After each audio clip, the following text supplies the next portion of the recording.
ನಮಸ್ಕಾರ ಮಕ್ಕಳೇ, ನಾವು ಆಲ್ರೆಡಿ ನಿಮಗೆ ಕಾರಲೇಷನ್ಸ್ ಬಗ್ಗೆ ಡಿಸ್ಕಷನ್ ಮಾಡಿದ್ದೇವೆ, ಥಿಯರೀಸನ್ನು ಎಕ್ಸ್ಪ್ಲನೇಷನ್ಸ್ ಮಾಡಿದ್ದೇವೆ. ಈಗ ಈ ಸೆಷನ್ನಲ್ಲಿ ಇದು BBA students final year BBA students 6th semester CA techniques for business decision 2ನಲ್ಲಿ ಬರ್ತದೆ. ಇದು session number 8. It includes the correlations, calculation of correlation and probable error of correlation. ನಿಮಗೆ ಪ್ರಾಬಬಲ್ ಎರರನ್ನು ನಾವು ಯಾವ ಥರ ಕ್ಯಾಲ್ಕುಲೇಟ್ ಮಾಡಬೇಕು ಅಂತೇಳಿ ನಾವು ಎಕ್ಸ್ಪ್ಲನೇಷನ್ಸನ್ನು ನಿಮಗೆ ಲಾಸ್ಟ್ ಸೆಷನ್ಗಳಲ್ಲಿ ಹೇಳಿದ್ದೇವೆ. ಅದೇ ಥರ ನಾವಿಲ್ಲಿ ಪ್ರಾಬಬಲ್ ಎರರನ್ನು ಕ್ಯಾಲ್ಕುಲೇಷನ್ಸನ್ನು ಯಾವ ಥರ ಕ್ಯಾಲ್ಕುಲೇಟ್ ಮಾಡಬೇಕು ಅಂತೇಳಿ ಮತ್ತು ಅದರ ಜೊತೆಗೆ ಕ್ಯಾಲ್ಕುಲೇಷನ್ ಆಫ್ ಕಾರಲೇಷನ್ಸನ್ನು ನಾವು ಇಲ್ಲಿ ಅಸರ್ಟೈನ್ಮೆಂಟನ್ನು ಮಾಡ್ತಾ ಬರ್ತೇವೆ. ದೇರ್ಫೋರ್ ದ ಕಾರಲೇಷನ್ ಅನಾಲಿಸಿಸ್ ನಾವಿಲ್ಲಿ ಹೇಳಿದೆ, ಕಾರಲೇಷನ್ಸ್ ಕ್ಯಾಲ್ಕುಲೇಷನ್ ಮಾಡ್ತವೆ, ಅದರ ಜೊತೆಗೆ probable error of correlation, probable ಎರರನ್ನು ಕೂಡ ನಾವಲ್ಲಿ ಕ್ಯಾಲ್ಕುಲೇಷನ್ಸನ್ನು ಮಾಡ್ತಾ ಬರ್ತೇವೆ. ಸೊ ನೆಕ್ಸ್ಟ್ ಏನು ಬರುತ್ತೆ ಅಂದರೆ, ನೆಕ್ಸ್ಟ್ ಇಲ್ಲಿ ನೋಡ್ತಾ ಬಂದರೆ learning objectives. These concept help the students to be familiarise with correlation illustration. The students will know about the correlations, Carl Pearson's coefficient of correlation based on assumed mean. This helps the students to understand the concept of probable error of correlation and analysis of the same. ನಾವು ಕಾರಲೇಷನ್ಸಿಗೂ ಮತ್ತು probable ಎರರಿಗೂ ಏನು relationship ಇದೆ, ನಿಮಗೆ ನೆನ್ನೆ ಕೂಡ ಹೇಳಿದೆ, more than 6 or less than 6 ಅಂತೇಳಿ ನೆನ್ನೆ ನೀವು ಎಕ್ಸ್ಪ್ಲನೇಷನ್ಸನ್ನು ಮಾಡಿದ್ದೆ. ಅದನ್ನು ನಾವಿಲ್ಲಿ ಯಾವ ಥರ ಕ್ಯಾಲ್ಕುಲೇಟನ್ನು ಅಥವಾ ಅಸರ್ಟೈನ್ಮೆಂಟ್ ಮಾಡ್ತೇವೆ ಅಂತೇಳಿ ಪ್ರೀವಿಯಸ್ ಕ್ಲಾಸಸ್ಸಲ್ಲಿ ಹೇಳಿದ್ದೇನೆ. ಅದನ್ನು ನಾವಲ್ಲಿ ಕ್ಯಾಲ್ಕುಲೇಷನ್ಸನ್ನು ಮಾಡ್ತಾ ಹೋಗ್ತೇವೆ. ಈಗ session outcome, by the end of this session students should be able to understand the illustration of Carl Pearson's coefficient of correlation based on assumed mean. Student should also be able to know the formulas and methods to solve the correlation problem and probable error and analyze the same. ಇಷ್ಟು ನಾವಿಲ್ಲಿ discuss ಮಾಡ್ತಾ ಹೋಗ್ತೇವೆ. ಈಗ ಒಂದು ಪ್ರಾಬ್ಲಮ್ಸನ್ನು ನಾವು discuss ಮಾಡ್ತಾ ಬರುವ. Following table gives the distribution of items of production and also the relatively defective item. Distribution of items, number of items ಇದೆ ಇಲ್ಲಿ, ಆ್ಯಂಡ್ ಡಿಫೆಕ್ಟಿವ್ ಐಟಮ್ಸ್ ಅಂತ ಕೊಟ್ಟಿದ್ದೇವೆ. Among according to the size group. According to the size group ಅಂದರೆ ಇಲ್ಲಿ ನಿಮಗೆ size group ಬಳಸಿದ್ದೇನೆ. X is nothing but 15 to 16, 16 to 17, 17 to 18, 18 to 19, 19 to 20, 20 to 21. ಇದು size group ಅನ್ನು ಹೇಳಿದೆ. ನೆಕ್ಸ್ಟ್ ನಂಬರ್ ಆಫ್ ಐಟಮ್ಸ್ ಕೊಟ್ಟಿದ್ದೇವೆ. ನಂಬರ್ ಆಫ್ ಐಟಮ್ಸ್ ಅಂತ ಹೇಳಿದಾಗ 200, 270, ದೆನ್ 340, ದೆನ್ 360, 400 ಆ್ಯಂಡ್ 300 ಇದನ್ನು ಕೊಟ್ಟಿದ್ದೇವೆ. ನಂಬರ್ ಆಫ್ ಡಿಫೆಕ್ಟಿವ್ ಐಟಮ್ಸ್ ಅಂತೇಳಿ ಬರ್ಸಿದ್ದೇನೆ ಅಥವಾ ಕೊಟ್ಟಿದ್ದೇವೆ. Here is 150, 162, 170, 180, again 180, 114. ನಿಮಗೆ ಅವ್ರಿಗೆ ಏನನ್ನ ಕ್ಯಾಲ್ಕುಲೇಟ್ ಮಾಡೋಕ್ಕೆ ಹೇಳಿದ್ದಾರೆ ಅಂದರೆ, find the correlation coefficient between size and defect in quality. Defect in quality and find its probable error. Also comment on the result there on. ಇಲ್ಲಿ ನಾವು 3 ಸ್ಟೆಪ್ಸಲ್ಲಿ ಪ್ರಾಬ್ಲಮ್ಸನ್ನು ನಿಮಗೆ ಕೊಟ್ಟಿದ್ದೆ. ಒಂದು ಸೈಜ್ ಗ್ರೂಪ್ ಕೊಟ್ಟಿದ್ದೇನೆ, ನಂಬರ್ ಆಫ್ ಐಟಮ್ಸ್ ಇದೆ, ನಂಬರ್ ಆಫ್ ಡಿಫೆಕ್ಟಿವ್ ಐಟಮ್ಸ್ ಇದೆ. ಸೈಜ್ ಗ್ರೂಪಲ್ಲಿ 15 to 16 ಹೇಳಿದೆ, 15 to 16 ಆದರೆ 16 to 17, 17, 18, 18, 19, 19, 20, 21, 20, 21 ಕೊಟ್ಟಿದ್ದಾನೆ. ನಂಬರ್ ಆಫ್ ಐಟಮ್ಸ್ 200 ಮತ್ತು 150 ಇದೆ. ದೆನ್ ಡಿಫೆಕ್ಟಿವ್ ಐಟಮ್ಸ್ ಮತ್ತು number of items 200, 150, defective items 150, 270, 162 ಇದೆ, 340, 170 ಇದೆ, 380, 180 ಇದೆ, 400, 180 ಇದೆ, 300 ಆ್ಯಂಡ್ 114 ಅಂತೇಳಿ ಹೇಳಿದೆ. ಈಗ ನಾವು ನಂಬರ್ ಆಫ್ ಡಿಫೆಕ್ಟಿವ್ ಐಟಮ್ಗೆ ಪರ್ಸಂಟೇಜಸನ್ನು ಕ್ಯಾಲ್ಕುಲೇಟನ್ನು ಮಾಡ್ಕೋಬೇಕು. Calculation of percentage of defective ಐಟಮ್ಸನ್ನು ನಾವಿಲ್ಲಿ ಕ್ಯಾಲ್ಕುಲೇಟನ್ನು ಯಾಕೆ ಮಾಡ್ಕೋಬೇಕು? ಯಾಕೆಂದರೆ ನಮಗೆ ಇಲ್ಲಿ 3 ಟೇಬಲ್ ಕೊಟ್ಟಿರೋದ್ರಿಂದ we can take only 2 series, x ಮತ್ತು ವೈ ಸೀರೀಸನ್ನು ಮಾತ್ರ ಕಂಡುಹಿಡಿಬೇಕು.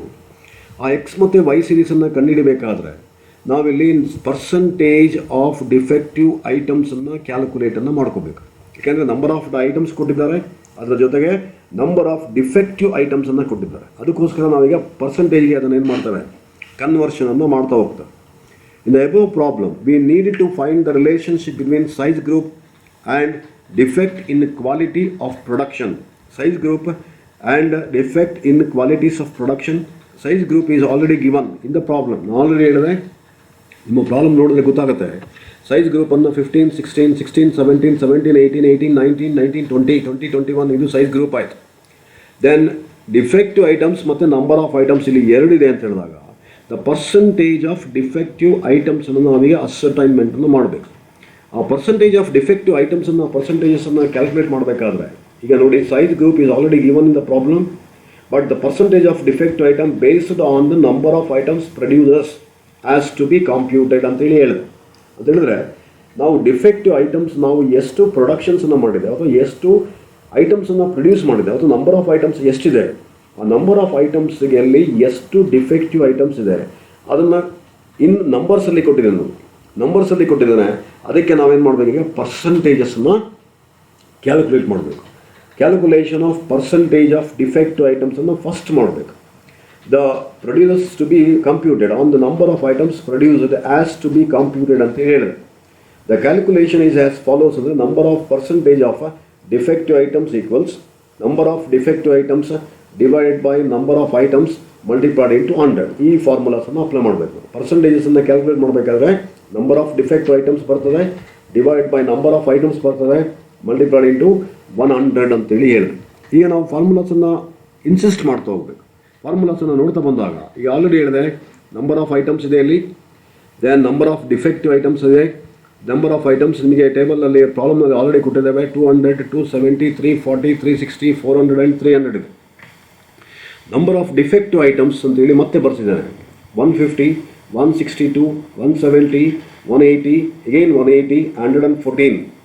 ನಾವೀಗ ಪರ್ಸೆಂಟೇಜಸನ್ನು ಕ್ಯಾಲ್ಕುಲೇಟ್ ಮಾಡಬೇಕಾದ್ರೆ number of defective items divided by number of items multiplied into 100. ಆಗ ನಮಗೆ ಏನು ಸಿಗುತ್ತೆ, ನಂಬರ್ ಆಫ್ ಡಿಫೆಕ್ಟಿವ್ ಐಟಮ್ಸ್ ತೆಗೆದುಕೊಂಡ ನಂತರ ಅದಕ್ಕೆ ನಮಗೆ ಪರ್ಸೆಂಟೇಜಸ್ ಸಿಗುತ್ತೆ. ಈಗ ಪರ್ಸೆಂಟೇಜಸ್ ನಮಗೆ ಸಿಗುತ್ತೆ. Therefore 150 number of defective items ಎಷ್ಟಿದೆ, as per formula number of defective items ಎಷ್ಟು 150 ಡಿವೈಡ್ ಬೈ 200 ಮಲ್ಟಿಪ್ಲೈಡ್ ಇಂಟು 100. ಆಗ ನಮಗೆ ಎಷ್ಟು ಬರ್ತದೆ, 75%. ಅದು ಪರ್ಸೆಂಟೇಜ್ ಎಷ್ಟಾಯಿತು, 75 ಆಯಿತು. The same way year 162 divide by 270 multiplied into 100 ಅಂತ ಹೇಳಿದ್ರೆ ವಿ ಗೆಟ್ 60 ಬರ್ತದೆ. ಅಗೇನ್ 170 ಅಂತ ಹೇಳಿದಾಗ number of defective items divide by 340 into 100 ಅಂದರೆ ವಿ ಗೆಟ್ 50% ಬರ್ತದೆ.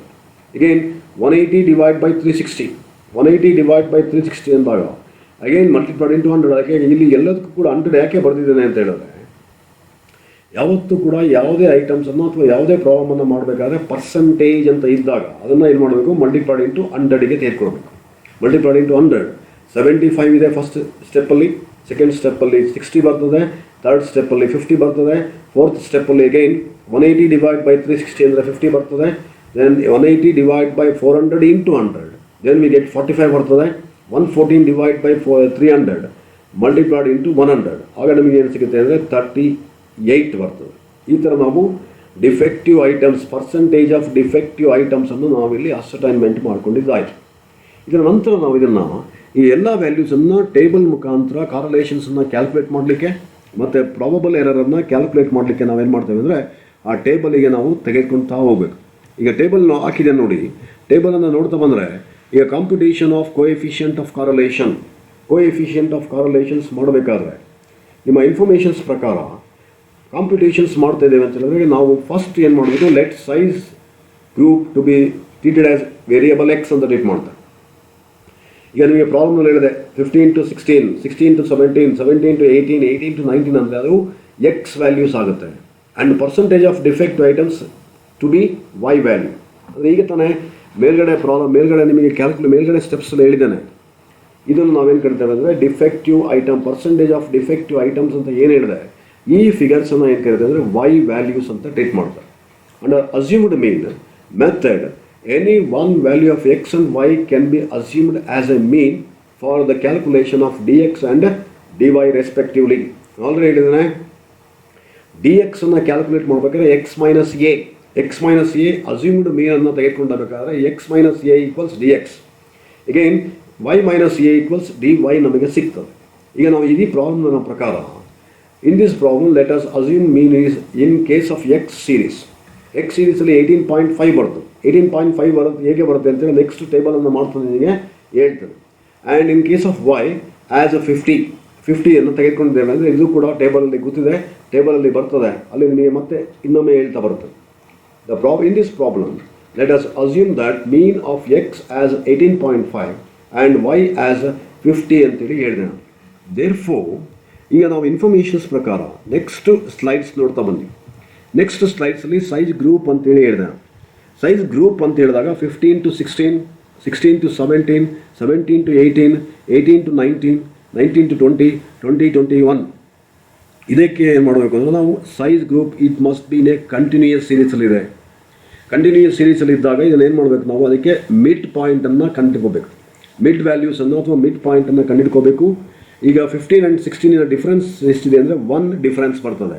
1 ಡಿವೈಡ್ ಬೈ 2 ವಿ ಗೆಟ್ 0.5 ಬರ್ತದೆ. 1 ಡಿವೈಡ್ ಬೈ 2 ಅಂತ ಹೇಳಿದಾಗ ಎಷ್ಟು ಬರ್ತದೆ, 0.5. ಆ 0.5 ಲೋಯರ್ ಕ್ಲಾಸ್ ಲಿಮಿಟಿಗೆ ಏನು ಮಾಡ್ತವೆ, ಅಡಿಷನ್ಸನ್ನು ಮಾಡ್ತಾ ಬರುತ್ತೆ. ಲೋಯರ್ ಕ್ಲಾಸ್ ಲಿಮಿಟ್ ಎಷ್ಟಿದೆ, ಇಲ್ಲಿ 15 ಇದೆ, 16 ಇದೆ, 17 ಇದೆ, 18, 19 and 20 ಅಂತ ಹೇಳಿದಾಗ ಆ ಲೋಯರ್ ಕ್ಲಾಸ್ ಲಿಮಿಟಿಗೆ ಮಿಡ್ ಪಾಯಿಂಟನ್ನು ಡಿವೈಡ್ ಮಾಡಿದಾಗ ಏನು ವ್ಯಾಲ್ಯೂ ಬರ್ತದೆ, ಆ ವ್ಯಾಲ್ಯೂಸನ್ನು ನಾವು ಲೋಯರ್ ಕ್ಲಾಸ್ ಲಿಮಿಟಿಗೆ ಆ್ಯಡ್ ಮಾಡಬೇಕು. ಈಗ ತಾನೇ ಹೇಳಿದೆ 1 ಡಿವೈಡ್ ಬೈ 2 ಅಂದರೆ ಎಷ್ಟು ಬರ್ತದೆ, 0.5 ಬರ್ತದೆ. ಆ 0.5 15ಗೆ ಆ್ಯಡ್ ಮಾಡಿದಾಗ 15.5, 16.5, 17.5, 18.5, 19.5 and 20.5. This is consider as mid point X ಅಥವಾ ಮಿಡ್ ಎಕ್ಸ್. ಇದನ್ನು ನಾವು ಎಕ್ಸ್ ವ್ಯಾಲ್ಯೂ ಅಂತ ಟ್ರೀಟ್ ಮಾಡಬೇಕು. ಏನು ಇಲ್ಲಿ ನಾವು ಮಿಡ್ ಪಾಯಿಂಟ್ ಅಂತೇಳಿ ತೆಗೆದುಕೊಂಡೆ, ಇದನ್ನು ನಾವೀಗ ಎಕ್ಸ್ ವ್ಯಾಲ್ಯೂ ಅಂತೇಳಿ ತೆಗೆದುಕೊಳ್ಬೇಕು. ನೀವು ಯಾವುದೇ ಪ್ರಾಬ್ಲಮನ್ನು ಕಂಟಿನ್ಯೂಯಸ್ ಸೀರೀಸಲ್ಲಿ ಮಾಡುವಾಗ ಆ ಮಿಡ್ ಪಾಯಿಂಟನ್ನೇ ನಾವು ಎಕ್ಸ್ ವ್ಯಾಲ್ಯೂಸ್ ಅಂತ ತೆಗೆದುಕೊಳ್ಬೇಕು. ಐದರ್ ಕಾರಲೇಷನ್ ಇರ್ಬೋದು, ಅಥವಾ ರಿಗ್ರೆಷನ್ ಇರ್ಬೋದು, ಅಥವಾ ಸ್ಟ್ಯಾಂಡರ್ಡ್ ಡಿವಿಯೇಷನ್ಸನ್ನು ಕ್ಯಾಲ್ಕುಲೇಟ್ ಮಾಡ್ಬೋದು, ಅಥವಾ ಮೀನನ್ನು ಕ್ಯಾಲ್ಕುಲೇಟ್ ಮಾಡಬೇಕು. ಎಲ್ಲ ಕಡೆ ಕಂಟಿನ್ಯೂಯಸ್ ಸೀರೀಸ್ ಬರ್ತದೆ. ಕಂಟಿನ್ಯೂಯಸ್ ಸೀರೀಸಲ್ಲಿ ಎಲ್ಲಿ ನಾವು ಮಿಡ್ ಪಾಯಿಂಟನ್ನು ತೆಗೆದುಕೊಳ್ತೇವೆ ಅಂದರೆ ಕಂಟಿನ್ಯೂಯಸ್ ಸೀರೀಸಲ್ಲಿ ಮಿಡ್ ವ್ಯಾಲ್ಯೂ ಎಕ್ಸ್, ಅದನ್ನು ನಾವು ಎಕ್ಸ್ ಅಂತೇಳಿ ಟ್ರೀಟ್ ಮಾಡಬೇಕಾಗುತ್ತೆ. ಸೊ ನೆಕ್ಸ್ಟ್ ನಾವೇನು ಮಾಡ್ತೇವೆ ಅಂದರೆ ಡಿ ಎಕ್ಸ್ ಅನ್ನು ಮಾಡಬೇಕು. D x equals x minus a. ಯಾಕೆಂದರೆ ನಾವಿಲ್ಲಿ ಅಸ್ಯೂಮ್ಡ್ ಮೀನನ್ನು ತೆಗೆದುಕೊಂಡಿದ್ದೇವೆ. X minus x bar or x minus a ಅಂತ ಟ್ರೀಟ್ ಮಾಡ್ತೇವೆ. ಎಕ್ಸ್ ಮೈನಸ್ ಎ ಅಂತೇಳಿ ಇಲ್ಲಿ ಕೊಟ್ಟಂಥ ಫಿಗರ್ಸಲ್ಲಿ ಅಂದರೆ ನಾವಿಲ್ಲಿ ಏನು ವ್ಯಾಲ್ಯೂಸನ್ನು ಆಲ್ರೆಡಿ ಮಿಡ್ ಪಾಯಿಂಟ್ ಎಕ್ಸಲ್ಲಿ ತೆಗೆದುಕೊಂಡಿದ್ದೇನೆ. ಇಲ್ಲಿ 18.5 ತೆಗೆದುಕೊಂಡಿದ್ದೇವೆ. 18.5 ನಾವು ಅಸ್ಯೂಮ್ಡ್ ಮೀನ್ ಅಂತ ಕನ್ಸಿಡರ್ ಮಾಡಿದಾಗ ಈಗ ಎಕ್ಸಲ್ಲಿ 18.5 ಮೈನಸ್ ಮಾಡಬೇಕು. ಆಗ ನಮಗೆ ಏನು ಸಿಗುತ್ತೆ ಅಂದರೆ 15.5 ಮೈನಸ್ 18.5 ಅಂತ ಹೇಳಿದಾಗ -3 ಬರ್ತದೆ, -2 ಬರ್ತದೆ, -1 ಬರ್ತದೆ. 18.5 ಮೈನಸ್ 18.5 ಅಂದರೆ 0 ಬರ್ತದೆ.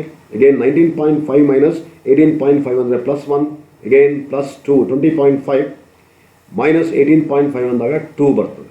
ಆಗ V get the value of D X. ನಮಗೆ ಎಲ್ಲರೂ ಸಿಕ್ಕಾಯ್ತು. ಈ ಡಿ ಎಕ್ಸ್ಗೆ ಏನು ಮಾಡಬೇಕು ಅಂದರೆ ನಾವು ಟೋಟಲ್ ಸಮ್ ಅಪ್ ಮಾಡ್ಕೊಳ್ತೇವೆ ಅಥವಾ ಟೋಟಲ್ ಮಾಡ್ಕೊಳ್ತೇವೆ ಅಂದರೆ ಮೈನಸ್ ಫಿಗರ್ ನೋಡಿ, ಇಲ್ಲಿ 3 + 2 5 1 6 ಇದೆ, ಇಲ್ಲಿ 2 1 3 ಇದೆ ಅಂತ ಹೇಳಿದಾಗ ಸಿಗ್ಮಾ ಡಿ ಎಕ್ಸ್ ಎಷ್ಟು ಬರ್ತದೆ ಅಂದರೆ -3 ಬರ್ತದೆ. therefore we get the -3 d x equals -3. Then ಈಗ ಡಿ ಎಕ್ಸ್ ಸ್ಕ್ವೇರ್ ಅನ್ನು ಮಾಡಬೇಕು. ಡಿ ಎಕ್ಸ್ ಸ್ಕ್ವೇರ್ ಅಂದರೆ ಡಿ ಎಕ್ಸ್ ಏನು ಅಸೈನ್ಮೆಂಟ್ ಮಾಡಿದ್ದೀರಾ ಅದಕ್ಕೆ ಸ್ಕ್ವೇರ್ ರೂಟನ್ನು ಮಾಡಬೇಕು. -3 × -3 ಅಂದರೆ ಎಷ್ಟಾಯಿತು, 9 ಆಯಿತು. ಅಗೇನ್ -2 × -2 ಅಂದರೆ 4, 1 × 1 1, 0 ಆ್ಯಸ್ ಇಟ್ ಈಸ್ 0 ಬರ್ತದೆ, 1 × 1 1 ಬರ್ತದೆ, 2 × 2 ಎಷ್ಟು ಬರ್ತದೆ, 4 ಬರ್ತದೆ. ಇದು ಸಿಗ್ಮಾ. ಇವೆಲ್ಲವನ್ನು ಟೋಟಲ್ ಮಾಡಿದಾಗ we get the sigma d x square. Sigma d x square is equals to 19 ಬರ್ತದೆ. 19 ಅಂತ ಹೇಳಿದ್ರೆ 9 + 4 + 1 + 1 + 4 ಅಂದರೆ ಎಷ್ಟಾಯಿತು, 19 ಆಯಿತು. ಇದಿಷ್ಟು ಕೂಡ ಎಕ್ಸಿನ ವ್ಯಾಲ್ಯೂಸಿಗೆ ನಾವು ಡಿ ಎಕ್ಸ್ ಮತ್ತು ಡಿ ಎಕ್ಸ್ ಸ್ಕ್ವೇರನ್ನು ಕಂಡುಹಿಡ್ಕೊಂಡಿದ್ದಾರೆ. ನಂಬರ್ ಆಫ್ ಐಟಮ್ಸ್ ಎಷ್ಟಿದೆ, ಇಲ್ಲಿ 6 ಇದೆ. ನಂಬರ್ ಆಫ್ ಐಟಮ್ಸ್ ಎಷ್ಟಿದೆ, 6 ಇದೆ. n = 6 ಆಯಿತು. ಈಗ ವೈ ವ್ಯಾಲ್ಯೂಸ್ ಅಂದರೆ ನಾನು ಆಲ್ರೆಡಿ ಹೇಳಿದೆ, ಪರ್ಸೆಂಟೇಜ್ ಆಫ್ ಡಿಫೆಕ್ಟಿವ್ ಐಟಮ್ಸ್, ಅದರ ವ್ಯಾಲ್ಯೂಸನ್ನು ವೈ ಅಂತ ಟ್ರೀಟ್ ಮಾಡ್ತವೆ. ಪರ್ಸೆಂಟೇಜ್ ಆಫ್ ಡಿಫೆಕ್ಟಿವ್ ಐಟಮ್ ಅಂದರೆ ನಿಮಗೆ ಲಾಸ್ಟ್ ಸ್ಲೈಡ್ಸಲ್ಲಿ ತೋರಿಸಿದ್ದಾರೆ. ಇಲ್ಲಿ ನಾವು ಪರ್ಸೆಂಟೇಜಸ್ ನೋಡಿ ಕ್ಯಾಲ್ಕುಲೇಟ್ ಮಾಡಿಸಿದ್ದೇನೆ. ಈ ಕ್ಯಾಲ್ಕುಲೇಟರ್ ಮಾಡಿದಂಥ ಅಮೌಂಟನ್ನು ನಾವಲ್ಲಿ ಬರ್ಕೊಂಡಿರ್ಬೇಕು. ಬರ್ಕೊಂಡ ನಂತರ ಆಗ ನಮಗೇನು ಸಿಗುತ್ತೆ ಅಂತ ಹೇಳಿದ್ರೆ, ಇನ್ಫಾರ್ಮೇಷನ್ಸ್ ಪ್ರಕಾರ ಪ್ರಾಬ್ಲಮ್ಸನ್ನು ನೋಡ್ತಾ ಬನ್ನಿ. ಇಲ್ಲಿ ಪ್ರಾಬ್ಲಮ್ಸಲ್ಲಿ ನಾನು ಆಲ್ರೆಡಿ ಹೇಳಿದೆ ವೈ ವ್ಯಾಲ್ಯೂಸ್ ನನಗೆ ಸಿಗ್ತದೆ. Y value 75, 60, 50, 50, 45 and 38. ಈಗೇನು ನಾವಿಲ್ಲಿ 50 ಅಂತ ಏನು ಕೊಟ್ಟಿದ್ದೇವೆ, ಇದನ್ನು ನಾವು ಅಸ್ಯೂಮ್ಡ್ ಮೀನ್ ಅಂತ ತೆಗೆದುಕೊಂಡಿದ್ದೇವೆ. 50 is nothing but assumed mean. dx equals y minus a or y minus y bar. ಇದು y bar ಯಾವಾಗ ತೆಗೆದುಕೊಳ್ತೇವೆ ಅಂತ ಹೇಳಿದ್ರೆ, when we can calculate actual mean calculate ಮಾಡಬೇಕಾದ್ರೆ y bar ತೆಗೆದುಕೊಳ್ತೇವೆ. assumed mean ಅಂತ ಹೇಳಿದಾಗ y minus a ಅಂತ ಕೂಡ ನಾವು ಇಲ್ಲಿ ಟ್ರೀಟ್ ಮಾಡ್ತೇವೆ. y minus 50. therefore 75 minus 50 this equals to ಎಷ್ಟಾಯಿತು, 0 ಬರ್ತದೆ.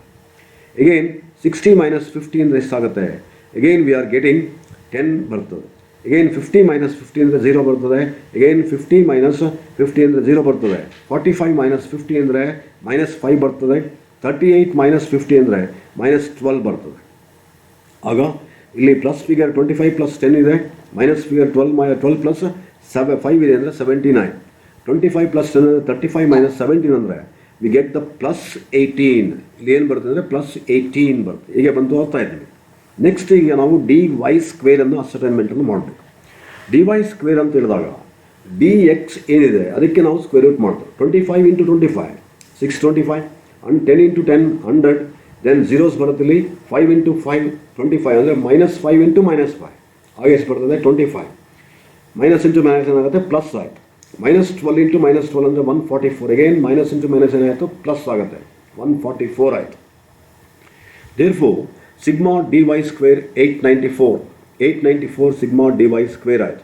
ಈಗ ನಾವು dx ಆ್ಯಂಡ್ dy ಇವೆರಡನ್ನು ಕೂಡ ಮಲ್ಟಿಪ್ಲಿಕೇಶನ್ಸನ್ನು ಮಾಡ್ಕೋಬೇಕು. dx ಅಂತ ಹೇಳಿದ್ರೆ ಇಲ್ಲಿ ನೋಡಿ -3 ಇಂಟು 25 -3 ಇಂಟು 25 ಅಂದರೆ -75 ಬರ್ತದೆ.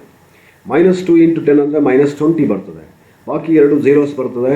ದೆನ್ ಅಗೇನ್ 1 ಇಂಟು -5 -5 ಬರ್ತದೆ. 2 into 12 -24.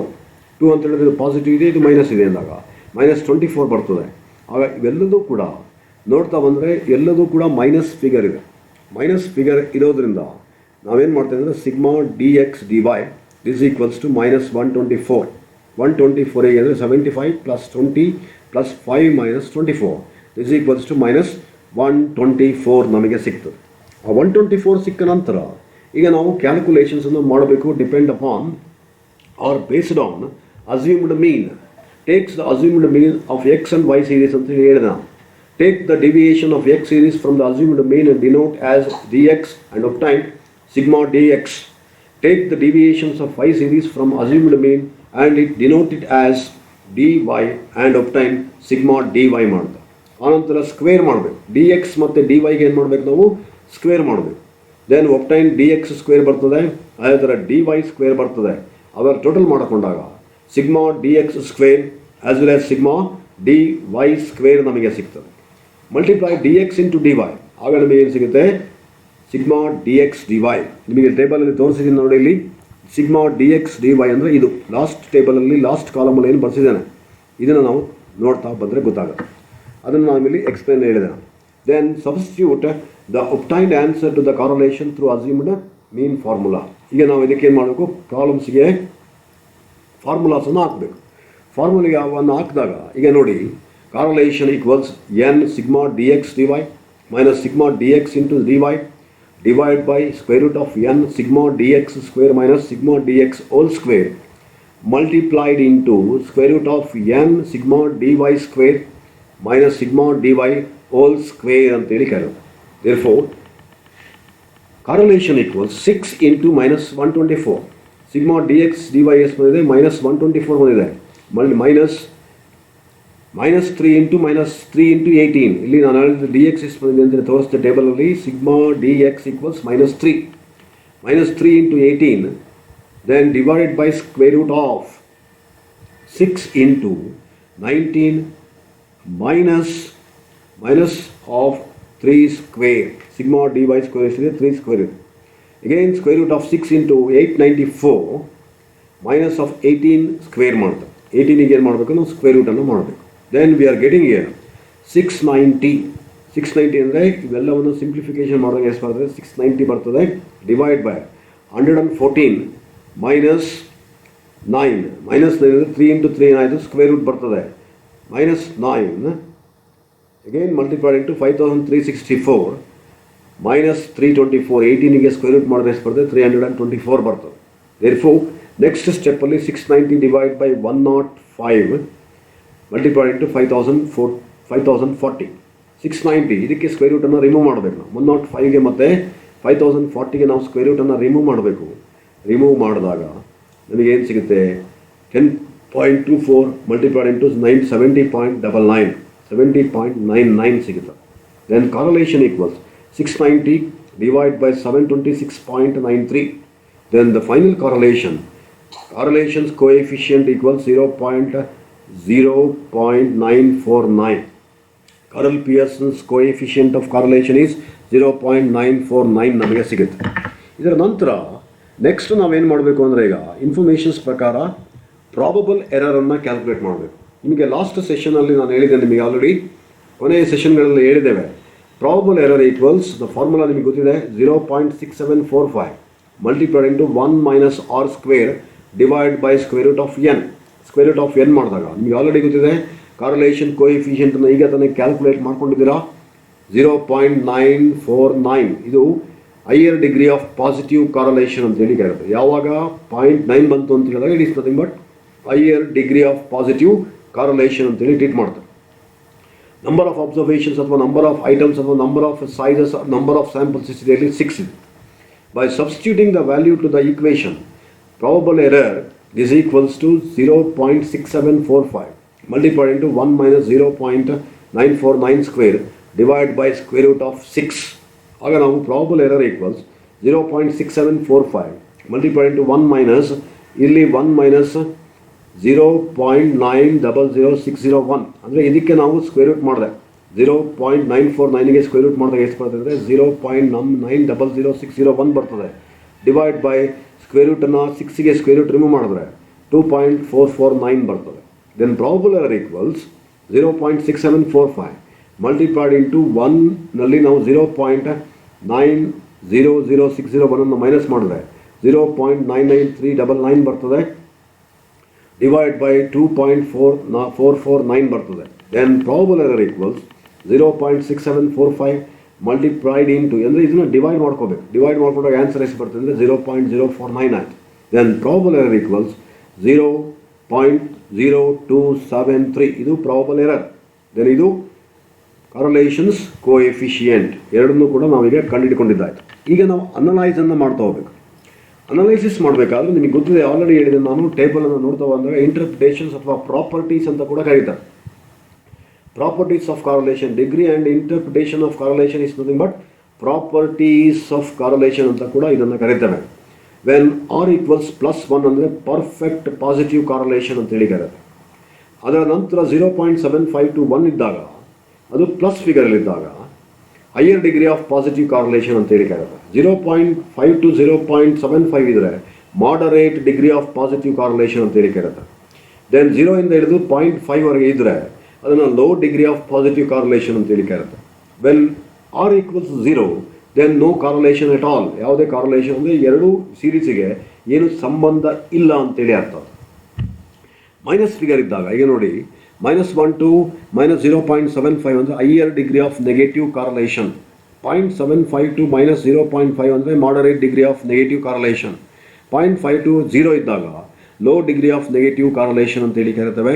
When R equals -1 then perfect negative correlation. ಇದನ್ನು ನಾವು ಪ್ರಾಪರ್ಟೀಸ್ ಅಂತ ಕೂಡ ಕರಿತೇವೆ ಅಥವಾ ಇಂಟರ್ಪ್ರಿಟೇಷನ್ಸ್ ಅಂತ ಕೂಡ ಕರಿತೇವೆ.